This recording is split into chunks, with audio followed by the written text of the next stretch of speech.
pour une cohabitation pacifique entre étudiants d'une part et autorités et étudiants d'autre part, et pour le déroulement des activités académiques dans un climat apaisé, le Centre des œuvres universitaires et sociales d'Abomey-Calavi COUS-AC, sur instruction de la ministre de l'Enseignement supérieur et de la Recherche scientifique, Éléonore Yaye Ladecan, mène une campagne de sensibilisation des organisations estudiantines de sa juridiction sur les franchises universitaires. Nous tous que vous voyez ici, on a été des responsables étudiants.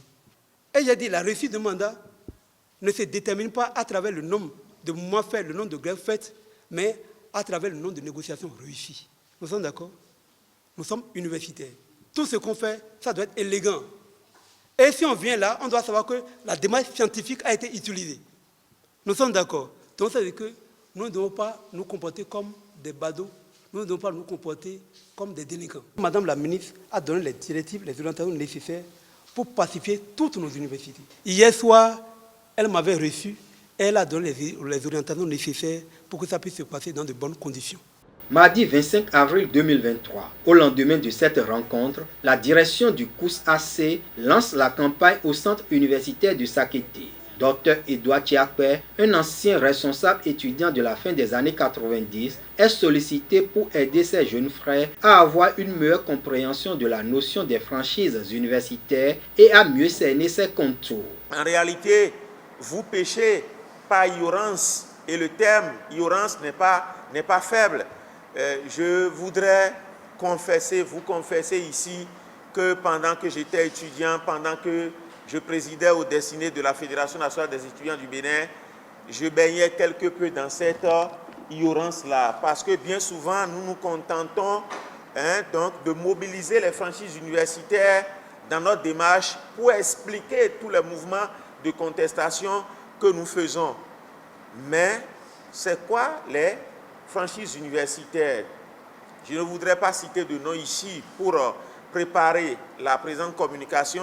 J'ai dû m'entretenir avec un certain nombre de responsables. De Sakété au centre universitaire de Lokossa, en passant par ceux de Dassa et d'Abomey, le communicateur, désormais enseignant-chercheur en droit privé, a clarifié le concept des franchises universitaires perçues pour la plupart comme l'inviolabilité des enceintes des universités par les forces de l'ordre. Les franchises universitaires vont renvoyer plutôt aux libertés académiques qui protègent les membres de la communauté universitaire et que l'on désigne sous la dénomination d'autonomie des universités. Mais dans le cadre de cette communication, nous allons nous en tenir aux franchises universitaires appréhendées sous l'angle de l'autonomie de police administrative, qui est justement l'angle sous lequel, le prisme sous lequel, prisme certes réducteur, sous lequel les organisations estudiantines syndicales appréhendent donc les franchises universitaires. Il en a exposé les manifestations, les limites et les conditions de jouissance à son auditoire. À chaque étape, les responsables étudiants sortent mieux édifiés sur la notion des franchises universitaires. J'ai eu de très bonnes impressions par rapport à tout ce qui a été dit aujourd'hui. Il y avait par exemple des manifestations des étudiants qui allaient contre les franchises universitaires et je n'étais pas informée de cela. C'est aujourd'hui moi j'ai découvert ce genre de choses. On ne savait pas, mais à partir de cet instant, nous avions pris bonne note. Et au soir de cette activité, nous allons mettre fin. Il y aura d'abord la non-violence en milieu universitaire, la collaboration totale, la solidarité et la gestion des conflits de façon pacifique. On va à la négociation. La paix n'est pas un vain mot, elle est un comportement. Et c'est justement ce que le COUS-AC fait.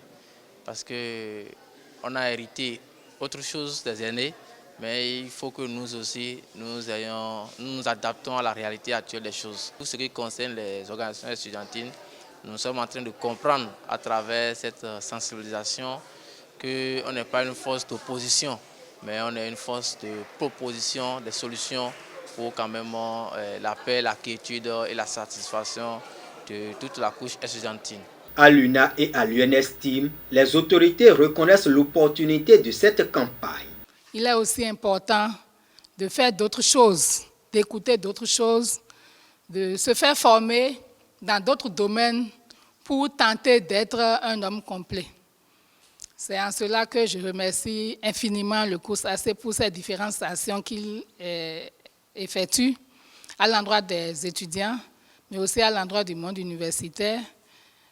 Nous souhaitons que ces activités continuent pour que ceux que nous formons dans notre université soient des hommes complets.